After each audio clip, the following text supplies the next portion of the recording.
ഞാൻ നല്ലപോലെ പഠിക്കുമായിരുന്നു.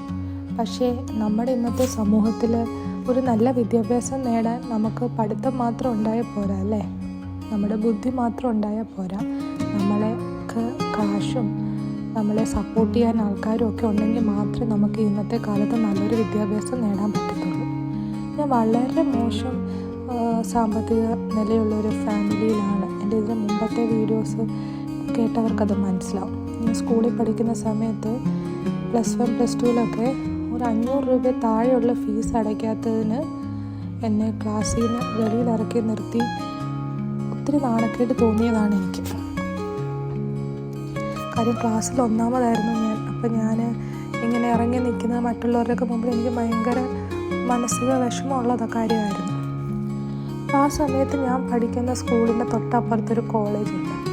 അപ്പോൾ +2 കഴിഞ്ഞിട്ട് എനിക്ക് അവിടെ അഡ്മിഷൻ എടുക്കാനെങ്കിലും പറ്റുമോ എന്നുള്ളത് എൻ്റെ വലിയ ചോദ്യചിഹ്നമായിരുന്നു. അവിടെ എത്രയാവും ഫീ എന്നൊക്കെ ഞാനിങ്ങനെ എൻ്റെ കൂട്ടുകാരോടൊക്കെ ചോദിക്കുമായിരുന്നു, അവരുടെ ചേട്ടനും ചേച്ചിയൊക്കെ പഠിക്കുമ്പോൾ. അപ്പോൾ ആ സമയത്ത് ഇങ്ങനെ എൻട്രൻസ് എന്നൊക്കെ കേട്ടു. എനിക്ക് എന്താ എൻട്രൻസ് എന്ന് തന്നെ അറിയില്ല. നമുക്ക് എങ്ങനെയെങ്കിലും +2 കഴിഞ്ഞിട്ട് ഒരു ഡിഗ്രിയെങ്കിലും എടുക്കാൻ പറ്റിയാൽ മതി എന്നായിരുന്നു എൻ്റെ മനസ്സിൽ. നമ്മൾ അതല്ലാതെ അതിൽ കൂടിയ ഇതിനൊന്നും നമുക്ക് ആഗ്രഹിക്കാൻ പറ്റുമെന്ന് ഞാൻ ചിന്തിച്ചിട്ടുമില്ല കേട്ടോ. ഞാൻ മലയാളം മീഡിയത്തിലാണ് പഠിച്ചത്. അപ്പോൾ എനിക്ക് ഇംഗ്ലീഷൊന്നും വലിയ കാര്യമായിട്ട് അറിയില്ല. അപ്പം 10ാം ക്ലാസ്സിൽ എല്ലാത്തിനും നല്ല മാർക്കുണ്ട്. അപ്പോൾ ഇംഗ്ലീഷിന് ഇനി നല്ല മാർക്ക് കിട്ടില്ലേ എന്ന് പേടിച്ചിട്ട് ഇംഗ്ലീഷിന് സ്പെഷ്യൽ ട്യൂഷൻ തരാനായിട്ട് എൻ്റെ കൂട്ടുകാരൊക്കെ പോയപ്പം എനിക്ക് കൊടുക്കാൻ ഫീ ഇല്ലാത്തതുകൊണ്ട് എന്നെ അവർ ഫ്രീ ആയിട്ടാണ് പഠിപ്പിച്ചത്. അപ്പോൾ ഒത്തിരി പേര് എന്നെ സഹായിച്ചിട്ടുമുണ്ട്. അങ്ങനെയൊക്കെയാണ് ഞാൻ പഠിച്ചു വന്നത്. അപ്പം അങ്ങനെ ഇരിക്കുമ്പോൾ എന്നോടിങ്ങനെ ദേവദാസന്മാരൊക്കെ ദൂത് പറയായിരുന്നു. അപ്പം ഞാൻ എൻ്റെ മനസ്സിൽ ചിന്തിക്കും, സാറ ചിരിച്ചതുപോലെ എനിക്ക് ആ കോളേജിൽ പഠിക്കാനുള്ള ഫീ ഉണ്ടോ സാധാ കോളേജിൽ?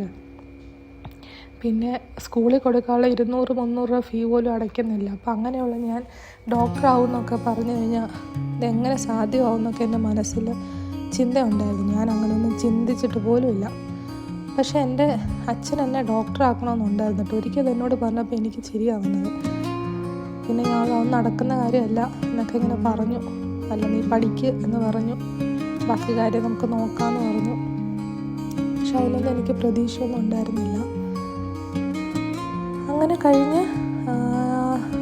+2 കഴിഞ്ഞിട്ട് വെറുതെ എല്ലാവരും എൻട്രൻസ് എഴുതി, ഞാനും പോയി എഴുതി. ആദ്യം എഴുതിയപ്പോൾ തന്നെ എനിക്ക് മെഡിക്കൽ എൻട്രൻസിന് 5000 റാങ്ക് കിട്ടി. 5000 റാങ്ക് ഉണ്ടെങ്കിൽ, കുറച്ച് കാശുണ്ടെങ്കിൽ ആർക്കും കേരളത്തിലെ പ്രൈവറ്റ് മെഡിക്കൽ കോളേജിൽ സുഖമായിട്ട് സീറ്റ് കിട്ടുന്നതാണ്. ഒത്തിരി പേര് NRI സീറ്റോ എന്തെങ്കിലും സീറ്റ് കിട്ടുക, എവിടെയെങ്കിലും റാങ്ക് ലിസ്റ്റിൽ വരാൻ നോക്കി നിൽക്കുമ്പോഴാണ് ഞാനൊന്നും ചിന്തിക്കാതെ വെറുതെ പോയി എഴുതി 5000 റാങ്ക് കിട്ടി. പക്ഷേ ഞാൻ പ്രൈവറ്റിൽ തന്നെ ലോൺ എടുത്തൊക്കെ പഠിപ്പിക്കണമെന്ന് ചോദിച്ചാൽ ഞാൻ വേണ്ടാന്ന് പറഞ്ഞു. പക്ഷെ പിന്നീട് എൻ്റെ കൂട്ടുകാരൊക്കെ ഇങ്ങനെ നല്ല അഡ്മിഷനൊക്കെ വാങ്ങി, കാശൊക്കെ കൊടുത്ത് അഡ്മിഷനൊക്കെ വാങ്ങി എൻജിനീയറിങ്ങിനൊക്കെ പോയപ്പോൾ എന്നെ എൻജിനീയറിങ്ങിന് ചേർക്കാനും പറ്റുന്നില്ല. അങ്ങനെ വന്നു കഴിഞ്ഞപ്പോൾ ചർച്ചിൽ നിന്നുള്ള സപ്പോർട്ടും എൻ്റെ പേരൻസിൻ്റെ സപ്പോർട്ടും ഒക്കെ കൊണ്ടിട്ട് ഞാൻ പഠിക്കാമെന്ന് വിചാരിക്കുന്നു. അങ്ങനെ ഞാൻ റിപ്പീറ്റ് ചെയ്യാൻ തീരുമാനിക്കുന്നു. റിപ്പീറ്റ് ചെയ്യാനുള്ള കാശ് എങ്ങനെയെങ്കിലും പപ്പ ഒപ്പിച്ചോളാം എന്നൊക്കെ പറഞ്ഞു. അപ്പോൾ എൻ്റെ ബുദ്ധിയിലായിരുന്നു ആ സമയത്ത് എൻ്റെ സപ്പോർട്ട് കേട്ടോ. എൻ്റെ ചിന്ത നന്നായി പഠിക്കും, അപ്പം ഇപ്പോൾ 5000 കിട്ടി, ഒന്നുകൂടെ പഠിച്ചാൽ അതിലും നല്ലത് കിട്ടി ഗവൺമെൻറ് മെഡിക്കൽ കോളേജിൽ കയറാം എന്നൊക്കെ ഞാൻ ചിന്തിച്ചു. അപ്പം ഞാൻ അങ്ങനെ ആദ്യമായിട്ട് വീട്ടിൽ നിന്ന് മാറി നിൽക്കുകയാണ്. ആ സമയത്താണ് ദൈവം എന്നെ തൊട്ടത്. ആ സമയത്ത് ദൈവത്തിനെ രക്ഷിക്കപ്പെടുക, സ്നാനം ചെയ്യപ്പെടുകയും അഭിഷേകം പ്രാപിക്കുകയും ഒക്കെ ചെയ്തെങ്കിലും ഞാൻ ദൈവത്തോട് കൂടുതൽ അടുത്ത് ഞാൻ വീട്ടിൽ നിന്ന് മാറി നിൽക്കുന്ന ആ സമയത്താണ്. അപ്പം ഞാൻ എന്നെ ഒരു കത്തോലിക്കക്കാരുടെ ഹോസ്റ്റലിലാണ് കൊണ്ട് നിർത്തിയത്. അതൊരു പാലാ ബ്രില്യൻറ്റിലായിരുന്നു ഞാൻ റിപ്പീറ്റ് ചെയ്യുന്നത്. ആ സമയത്ത് അവിടെ ചർച്ചിൽ പോകണമെന്നൊക്കെയുള്ള അതിയായ ആഗ്രഹവും കാര്യങ്ങളൊക്കെ വന്നു. അപ്പോൾ എന്നെ ചർച്ചിൽ പോകാനാന്ന് പെന്തക്കോസ്താന്ന് പറഞ്ഞാൽ ഈ സിസ്റ്റർമാരെന്നെ വിടത്തില്ല. അപ്പം എനിക്ക് കഴിക്കാൻ എന്തെങ്കിലും വാങ്ങാനാന്ന് പറഞ്ഞിട്ടാണ് ഞാൻ പുറത്ത് പോയി. ഞാൻ ആദ്യം കണ്ട ഒരു കടയിൽ കയറി എൻ്റെ വാച്ച് നന്നാക്കാനാന്ന് പറഞ്ഞ് അവിടെ കയറി. ഞാൻ ചോദിച്ചു, ഇവിടെ അടുത്ത് എവിടെയെങ്കിലും ആരാധനാ സ്ഥലം ഉണ്ടെന്ന് ചോദിച്ചപ്പം ദൈവം കാത്ത് ആ സഹോദരൻ ആ കടയിൽ നിൽക്കുന്ന ചേട്ടൻ വിശ്വാസിയായിരുന്നു.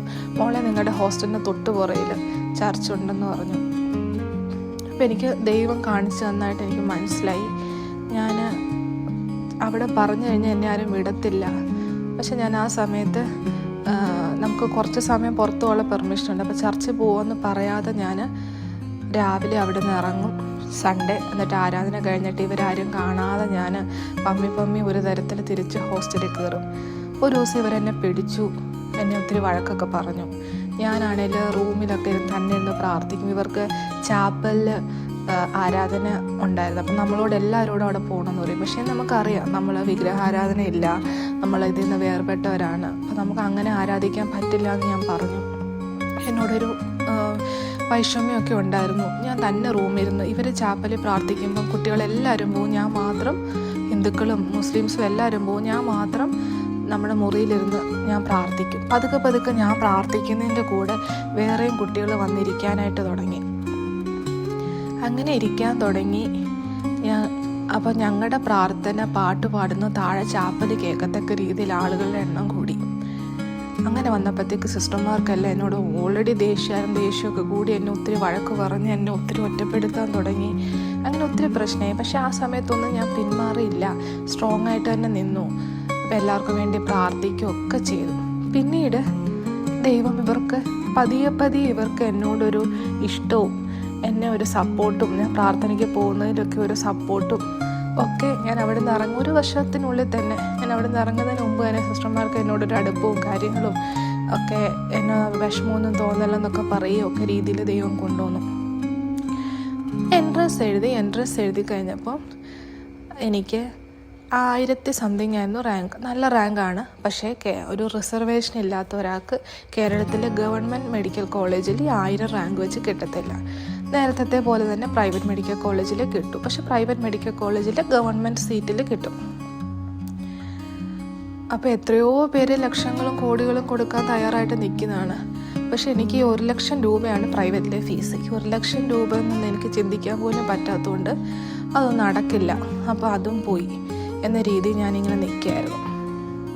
ആ സമയത്ത് എൻ്റെ പപ്പ വിശ്വാസത്താൽ പറഞ്ഞു, നമുക്ക് പോവാം, ദൈവം നമുക്ക് വഴി തരും എന്ന് പറഞ്ഞു. ഓക്കെ, പപ്പ എന്തെങ്കിലും വഴി കണ്ടിട്ടുണ്ടായിരിക്കുമെന്ന് വിചാരിച്ചു. പക്ഷെ പിന്നീട് എൻ്റെ മനസ്സിലുണ്ടായിരുന്നു ഒരു 200 രൂപ 300 രൂപയൊക്കെ കൊടുക്കാൻ എൻ്റെ അച്ഛൻ എന്തോരം കഷ്ടപ്പെട്ടു. ഇപ്പം ഇനി ഞാൻ ആർക്കൊരു ഭാരമാകല്ലെന്ന് ഞാൻ ദൈവത്തോട് പ്രാർത്ഥിക്കുമായിരുന്നു. എന്നെ പഠിപ്പിക്കുന്നതിൻ്റെ പേരിൽ എൻ്റെ വീട്ടുകാർക്കൊരു ഭാരവും ഒന്നും ഉണ്ടാകല്ല എന്ന് ഞാൻ ആഗ്രഹിച്ചിരുന്നു.